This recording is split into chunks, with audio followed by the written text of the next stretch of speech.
कभी छोटे से गांव की गलियों में सपनों को छुपाकर चलने वाली एक लड़की आज अपने दम पर देश का नाम रोशन कर रही है। ये कहानी है शनाज परवीन की, जिन्होंने हर रोक, हर ताने और हर मुश्किल को पीछे छोड़कर अपनी मेहनत से जीत की नई मिसाल कायम की है और आज ताइक्वांडो चैंपियनशिप में गोल्ड मेडल जीतकर सबका ध्यान अपनी तरफ खींच लिया है। आदाब, मैं हूँ आपके साथ अमीना माजिद और आप देख रहे हैं आवाज द वॉइस। शनाज परवीन की कहानी सिर्फ एक खिलाड़ी की जीत की कहानी नहीं है, बल्कि अपने सपनों को साकार करने की एक मिसाल है।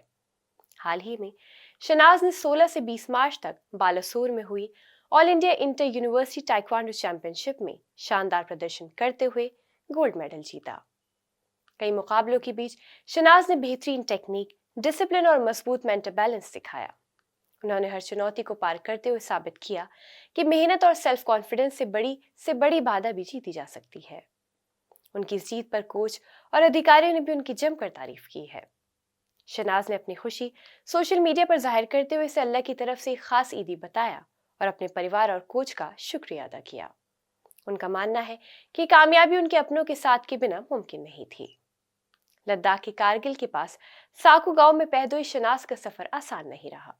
एक साधारण परिवार से आने वाली इस खिलाड़ी को समाज के विरोध का भी सामना करना पड़ा। लोगों ने उन्हें खेल छोड़ने तक की सलाह दी, लेकिन उन्होंने हार नहीं मानी। ताइक्वांडो से उनका रिश्ता एक स्कूल्स वर्कशॉप से शुरू हुआ, जहां लड़कियों को इस खेल में भाग लेते देख वो प्रेरित हुई।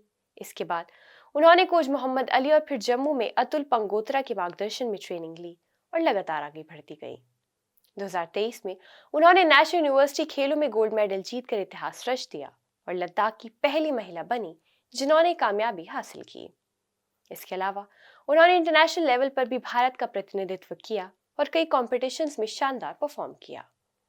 आज शनाज परवीन उन लड़कियों के लिए प्रेरणा है जो सामाजिक बंधनों की वजह से अपने सपनों को पूरा करने से डरती हैं। उनकी कहानी ये सिखाती है कि अगर इरादे मजबूत हो तो कोई भी मुश्किल रास्ता नहीं रोक सकती।